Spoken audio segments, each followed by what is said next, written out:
Be here now. Just be here now.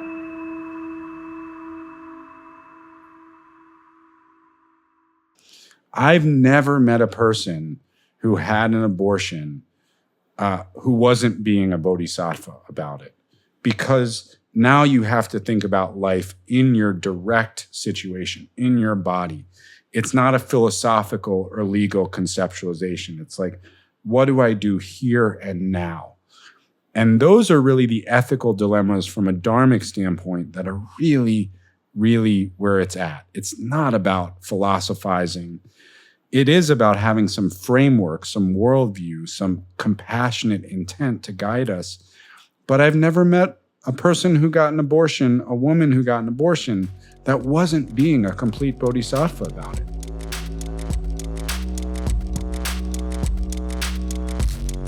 Welcome to the Road Home podcast with Ethan Nichtern. Join Ethan as he and his guests explore the Buddhist path as it relates to art, culture, activism, politics, Western psychology, and more. If you'd like to support Ethan's podcast, please visit BeHereNowNetwork.com/Ethan.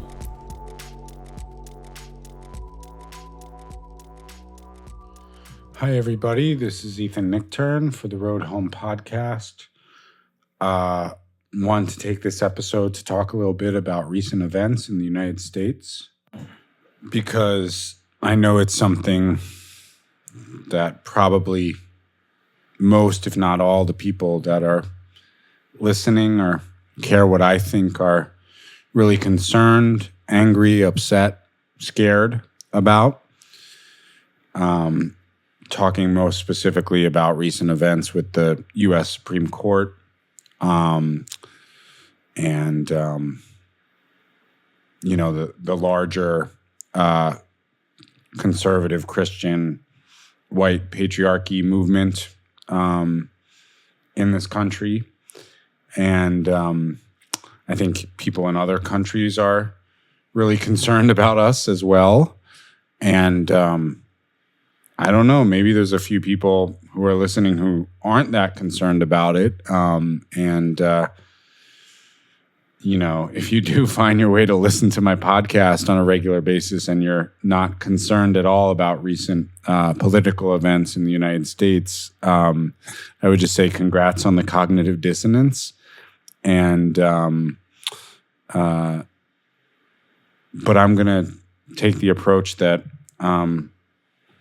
this is going out to a bunch of intentionally mindful and trying to be compassionate people. We really want to figure out how to transform the situation, and wanted to address a bunch of things.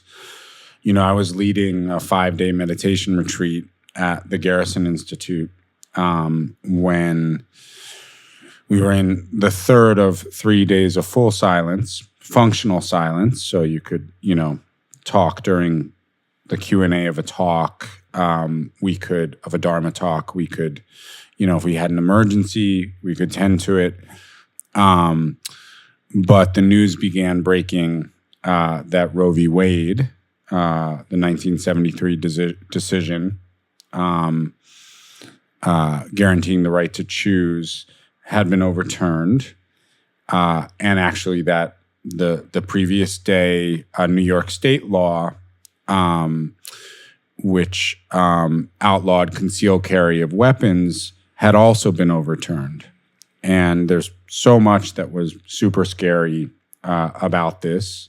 There's so much in the United States political situation right now that's just super scary.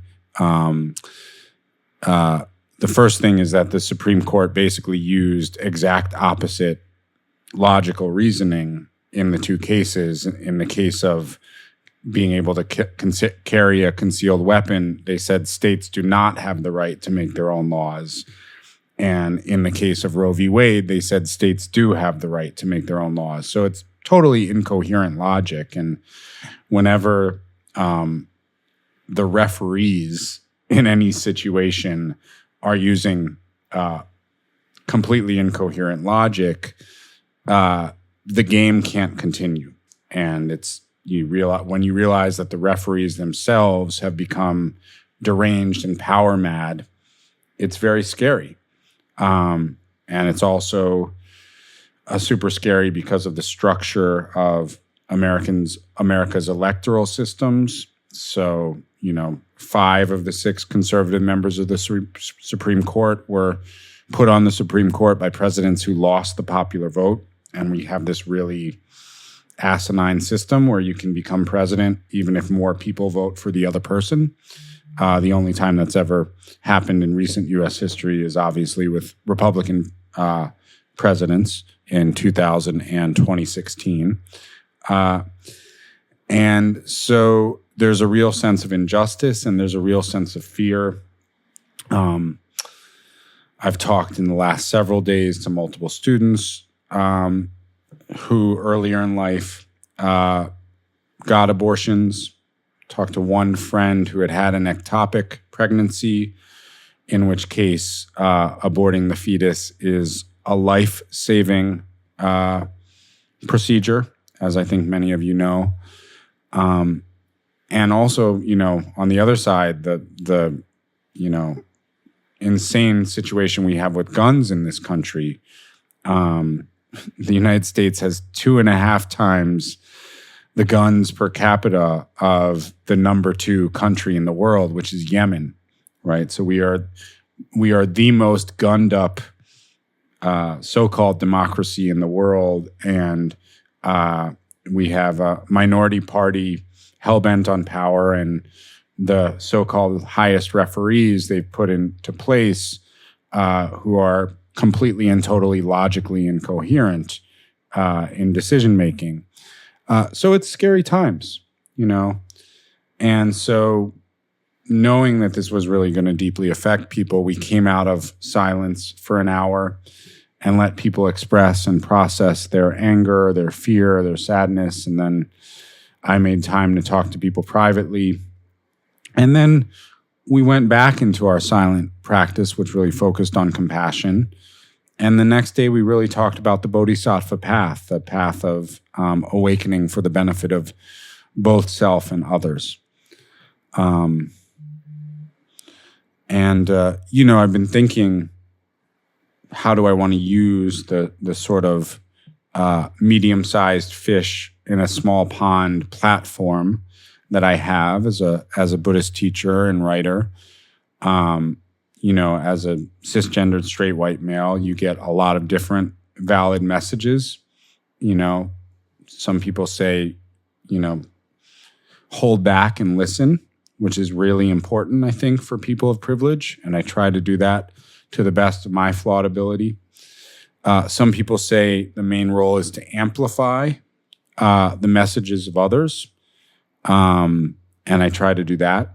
I think a lot of people have really been showing up to this moment. I've been really inspired on the political front by Alexandria Ocasio-Cortez's approach and Senator Elizabeth Warren's approach, and many, many others, and trying to amplify those messages and follow the specific actions. Because again, I think when things like this happen, to process the energy through specific action, right? Through sitting with, but then actually saying, what's one little thing I can do to help? And that one little thing is never doom scrolling, is so important, so important.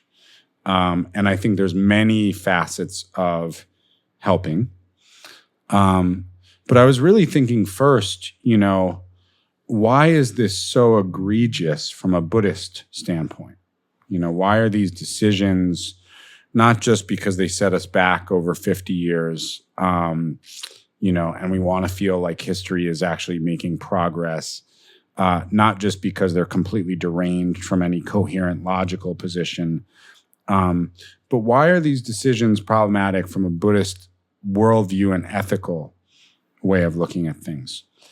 In terms of when it comes to pro-choice and abortion rights, it's interesting. I've had a few people argue, almost always people who look like me, straight white male, that there is a Buddhist precept against the taking of life, and that would say that one should not abort a fetus or perform an abortion, which feels like a very rigid, very narrow-minded interpretation of the Buddhist ethical contemplation of refraining from taking life when we can and promoting life however we can.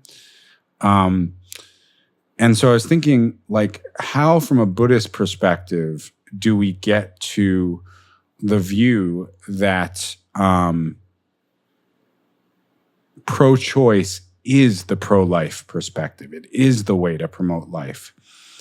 And, I was thinking about this a lot in terms of the worldview of, like, the American legal system, which, some people used to tell me when I was like 19, 20 and knew I wanted to be a writer, but didn't know what I really wanted to do with my life. They would say, oh, you have a good, like, philosophical mind.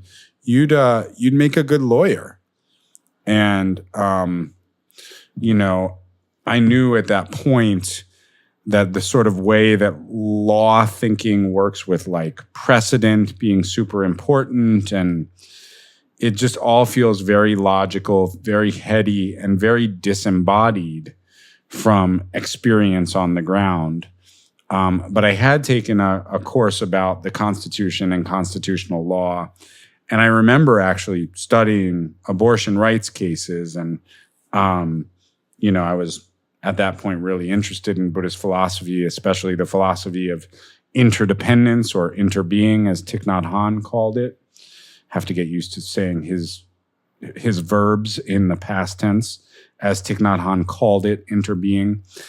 And these cases on abortion rights were really kind of interesting and narrow to me, because the sort of determinant thing that they were looking at was, when does life begin?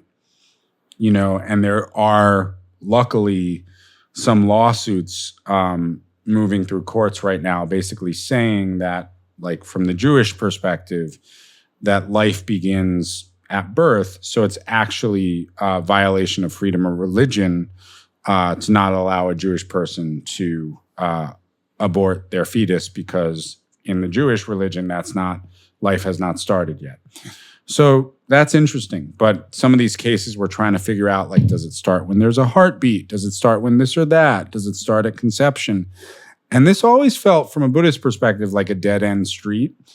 And I was thinking about this. It's coming from a worldview of what classic Buddhism would call, it's very, obviously very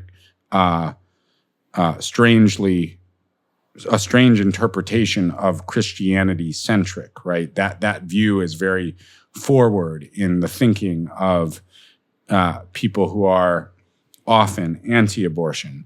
But the materialistic worldview is basically saying that the universe is dead, and then out of some accident, life suddenly arises, and then life ends. Like this sort of finite, almost accidental approach to what being alive means. And the opposite of that, which Buddhism was really steeped in, especially Mahayana Buddhism and Tantric Buddhism, is something that often also comes from various indigenous wisdoms, which is the worldview of animism. And the worldview of animism basically says everything is alive. The trees are alive, cities are alive, although in a very different way, right? Obviously, animals are alive, insects are alive. The whole world is alive. And this is interesting because then the question is, how do we make ethical decisions about promoting life from the standpoint of looking at it like everything is alive, right? And in other words, if you look at the whole world as alive, then technically speaking, you're going to be killing things quite frequently, right? So if the forest is alive and you cut down wood to make a table or make your home, technically that's killing from an animistic standpoint. If you decide to eat salmon tonight, which I do, I'm a pescatarian. I eat, about a 75% vegetarian diet. Some of that's for ethical concerns about the animal. Some of that's for concerns about the environment. Some of that's just my own health and digestion. Being a person in his 40s, I think I do better that way. But different Buddhist practitioners and different yogis make very different decisions on that front. But we all have to agree, if I kill a salmon, if I eat a salmon, yeah, I killed the salmon. Even if a fisherman or, a factory farm did it for me, I hold that. I'm accountable to that. In a living universe, that's on me. If I'm vegan, and I could say, well, I'm not taking any animal products, but, there's actually a classic Tibetan Buddhist text where they talk about all the insects killed making a plant-based diet, right? So you could say, well, that's lower grade death, but at the same time, you're working within this space of life and death. You're interacting with the world in a life and death manner. And so from the animistic standpoint, everything's alive. And the key thing is there's no way to avoid, physical death. And the question is really, how do we tend to life in this state of an interdependent environment, in this state of interbeing, right? And so this is the exact same question, right? That doctors, that women, hopefully the partner, who's usually the one who messed up to create the unwanted pregnancy, that all of those people have to ask, right? How do I tend to life best in this situation? How do I tend to the interdependent situation here? How do I do what's best for everyone? And here's the really tragic thing about the conservative movement in this country is they want to make it about life, but what values are they putting forth that tend to life? Are they taking care of foster kids? No. Are they, is there universal maternal leave? No. Many countries have that. Is there universal health care? No. Are there good environmental policies so that our society is sustainable and sustainable with nature? Of course not. So none of it is really about tending to life. It's not even a contemplation, right? And when somebody's that hypocritical, don't get me wrong. If I met a person, and I've said this before, if I met a person who was anti-abortion and they actually had a uterus so that the contemplation happened in their body, if they were anti-abortion and they were also vegan, they were also anti-death penalty, anti-war and militarization, they were also pro all of these methods and safety nets we would need to take care of a child after they're born. If they were coherent in their moral principles around the meaning of what tending to life meant for them, I would at least say, this is a person I have to respect. This is a view I have to respect.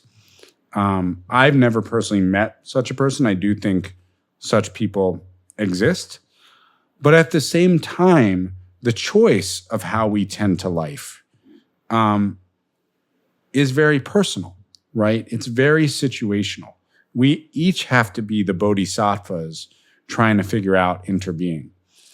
And so it's kind of interesting because if you look at the way the pro-choice arguments tend to go in the United States, we have this very life, liberty, and the pursuit of happiness, this very, again, individualistic ethos, right? So what abortion rights groups have often done in the sort of activist messaging has been around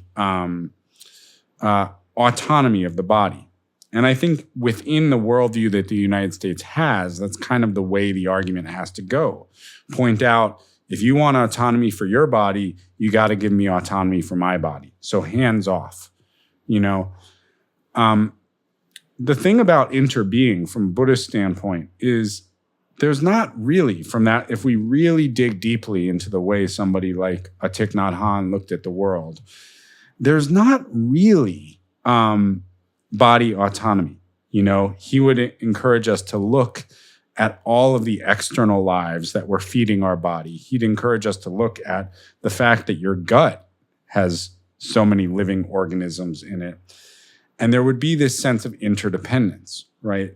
So life, liberty, and the individualistic pursuit of happiness from a Buddhist standpoint is kind of a dead-end street. But the question of tending to life from the perspective of interbeing, the tragedy of this Supreme Court to me is when I listen to women talk about their choice to abort, sometimes out of need, like an ectopic pregnancy, like I'm going to die if I don't do this, sometimes out of feeling not ready, and sometimes, out of being maybe already having kids and just deciding we can't provide a good life for the kid or kids we already have and have one more. All of those choices come from a deep and excruciating contemplation of what it means to tend to interbeing. I've never met a person who had an abortion who wasn't being a bodhisattva about it, because now you have to think about life in your direct situation, in your body. It's not a philosophical or legal conceptualization. It's like, what do I do here and now? And those are really the ethical dilemmas from a dharmic standpoint that are really, really where it's at. It's not about philosophizing. It is about having some framework, some worldview, some compassionate intent to guide us. But I've never met a person who got an abortion, a woman who got an abortion, that wasn't being a complete bodhisattva about it. And I've talked to, some women along the path who felt guilt about it because they were like, what about this precept of not taking life? And I was like, well, you obeyed the precept. You contemplated very deeply what it meant to promote life from this standpoint of interdependence. And you made your choice based on that contemplation. And that's what pro-choice is, actually. It's a life-promoting perspective. And anti-abortion, I've never met a person who really, really approached that from a life-promoting perspective. Life-controlling perspective seems to be that, right? When you look at somebody like a Brett Kavanaugh, who's never directly faced this contemplation of how to tend to life, right? When you look at Samuel Alito or Clarence Thomas, or any of these other not installed by popular vote people trying to determine the choices that everybody else makes, they've never done this contemplation directly. They have. If I don't know what it's like, and I actually listen to people who've had abortions, if I don't know what it's like, and I've felt on the hook when I had a few pregnancy scares with my partner in my 20s, if I have no idea what it is to directly do this contemplation of interbeing in my body, then they have no clue, and shouldn't be making decisions. One person I really respected this week, who's a big hero of mine, is Chef Jose Andres, who's the top chef who goes to any places there are refugees and just works to feed people. And he tweeted about, basically from a morally coherent and empathetic perspective, he tweeted that he and his wife were Catholic, and his wife was a devout Catholic. And so an abortion is not something they would do, but they respect the choices other people make, right? Respecting people to go through their own process, their own ethical contemplation, right? The government is not positioned to do this contemplation for us. It's just tragic. It's so arrogant. It's so beyond arrogant.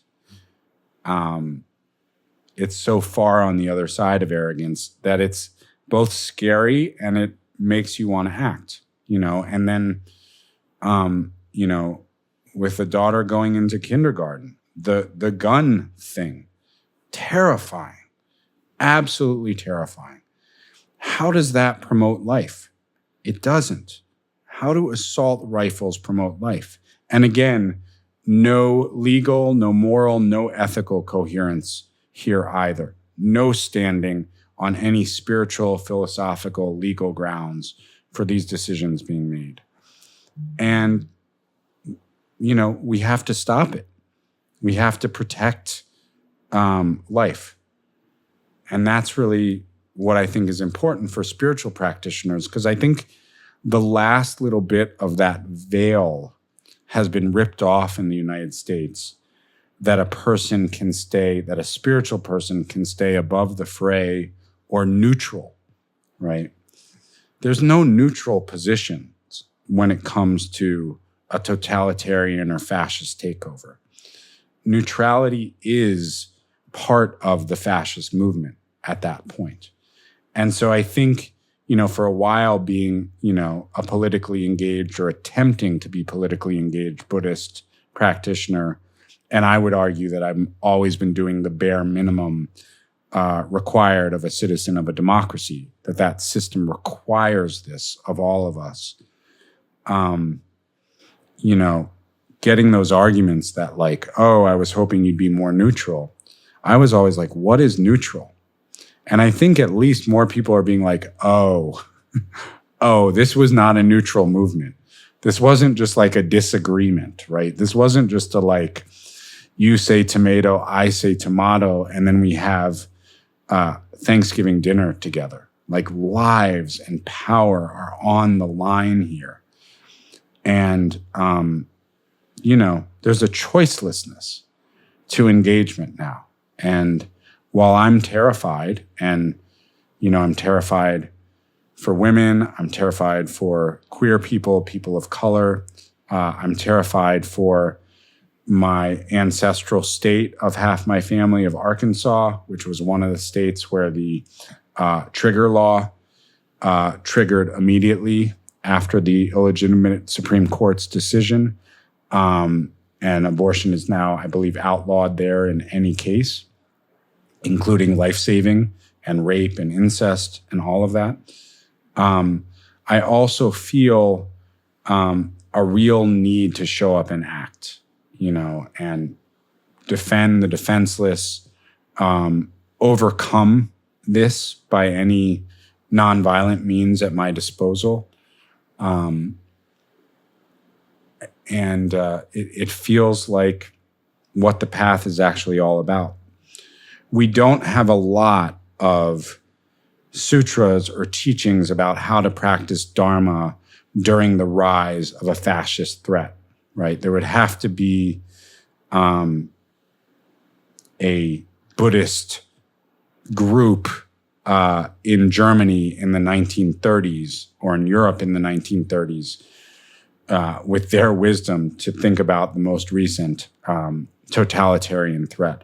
Or we would have to talk to maybe Tibetan resistance fighters or those who really tried to shift what was happening, although Tibet was in such an overpowered mode when the Maoists invaded that all they could do was flee into diaspora, those who were lucky.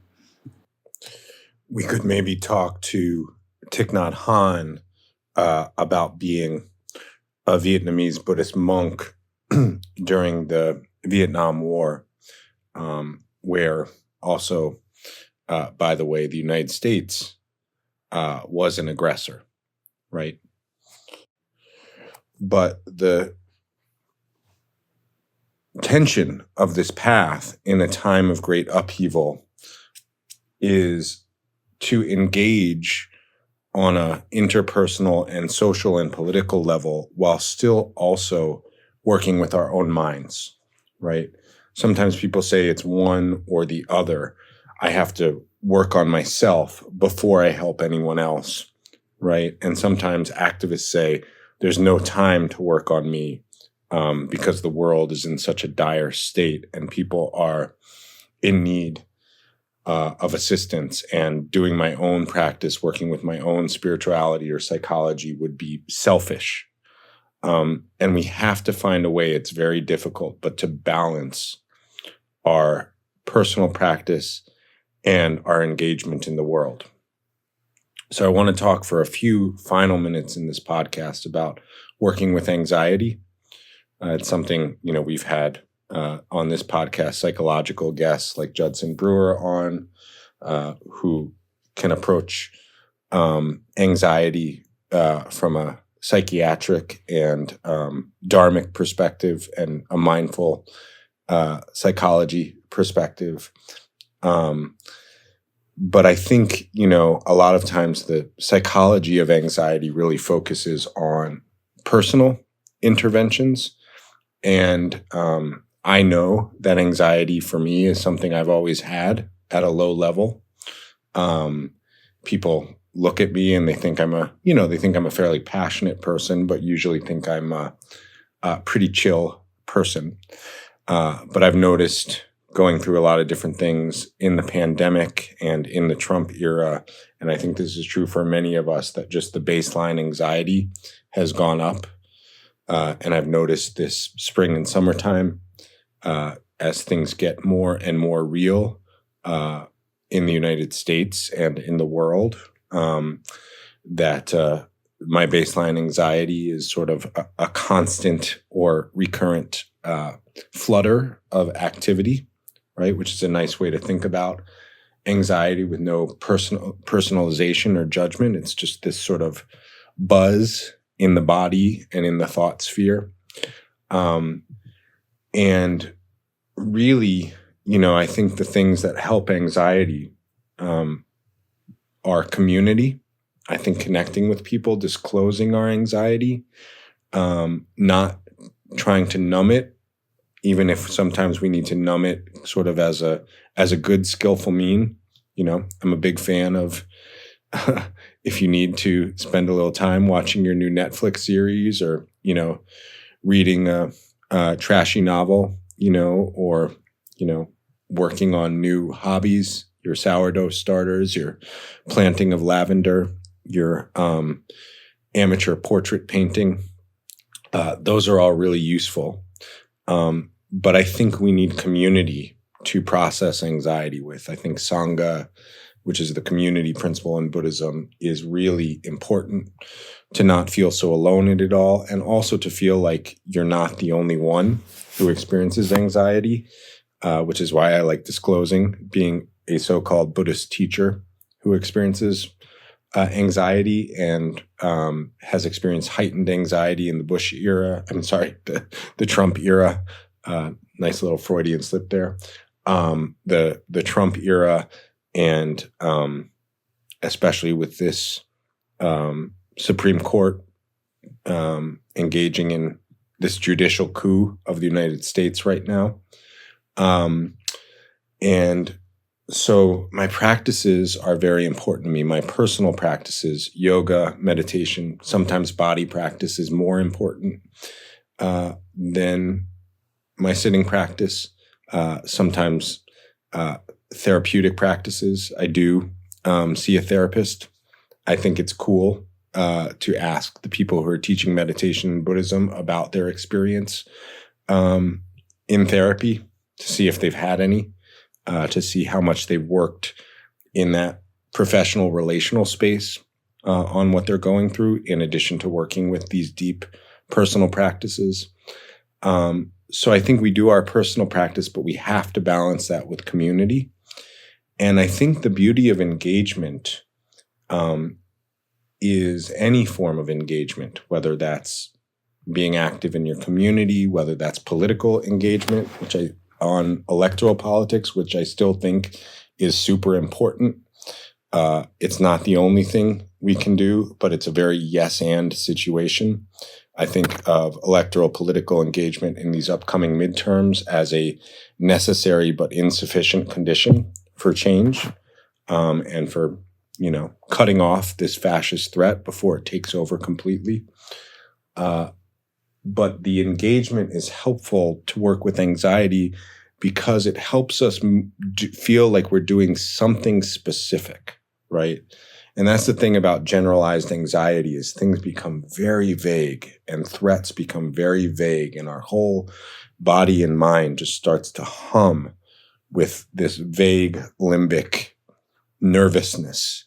And doing specific things in community, whether that's volunteering for an abortion rights organization or network that's helping people in states with Republican legislatures still get the care that they need, whether that's writing a few letters, to voters in a place like Pennsylvania or Wisconsin, just to feel like I'm connecting with people. I don't know if this is going to have an effect, but I did something.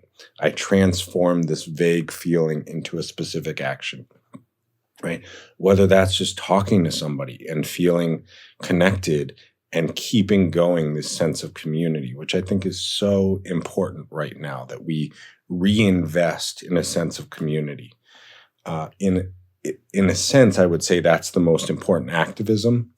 I still think we need to do the political activism if we want to see things not go completely descend completely into madness here in the United States.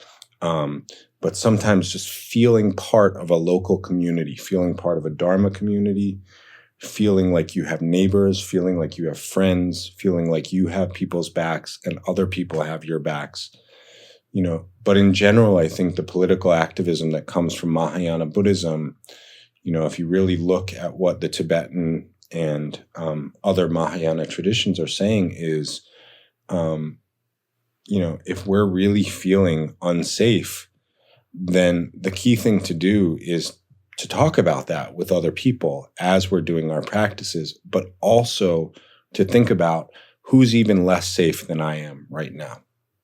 Who's even less safe than me?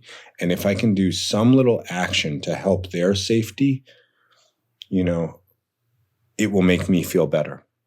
Because if those who are less safe are safe, then I'll be safe too.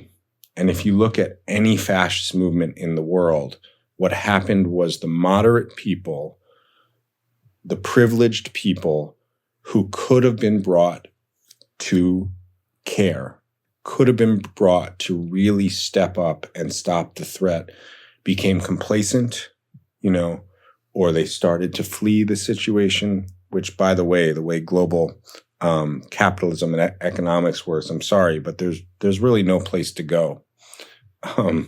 I like to remind people that the blockade in Ottawa, the Canadian blockade over measures by the Canadian government to try to contain the coronavirus, the trucker blockade, that was primarily funded by conservative billionaires in Texas. So if the United States falls, my humble opinion is Canada is probably just a few years behind that. Europe's looking pretty good right now, which is ironic when you look at the history of the 20th century, or not pretty good, but maybe a little bit safer, a little bit more of a stronghold for democracy. But when those of us with privilege start thinking about making ourselves safe rather than stepping in and helping the actual people who are under threat, that's when fascism takes over. That's when the whole thing goes down. And so if you do feel like you're a person of privilege, which I obviously am, that's a really good dharmic approach. And it doesn't have to be like I'm going to step in front of a tank, It certainly shouldn't be, I'm going to antagonize police, although in many of the protests I've attended, the police tend to be the main antagonizers. Not always. I think a lot of police do their job well and admirably and with a sense of community care, but I do also think the structure of how we think about community protection needs to change in this country. It's one of our biggest antagonizers and one of the biggest ways that communities lose trust in being protected and being in community altogether. So please step up as part of your practice of working with your own mind, your own awakening, and your own anxieties to perform little actions each day to help the safety of those who are less safe than you. And I'm optimistic. I'm still feeling like this is the last dying gasp of an old age, an old power structure. It might not be that way, but some people are much more cynical and apocalyptic. And they might be right. They might be right, friends, but what's the point of thinking that way, right? What's the point of thinking that way? Don't we want to ground ourselves and say, at least I'm going to try, for the benefit of future beings, at least I'm going to try to show up and practice as best I can. Try to help people, try to defend the defenseless, try to do my own practice, live my own life to the best of my ability, but show up and take a positive attitude and say, I'm going to do whatever I can to help.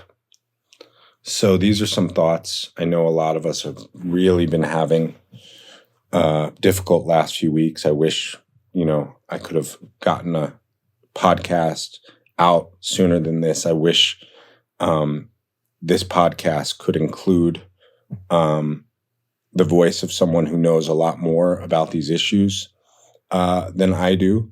But we do the best we can with the resources we have. And I hope to keep having guests on who are doing lots of different things, but specifically this year, because this is such a charged time, who can speak with expertise to personal practice mixed with social and political engagement for the benefit of all. So anyway, we'll be back in a couple weeks with some more great guests. Thanks again for listening to me talk. I always hope it's of benefit.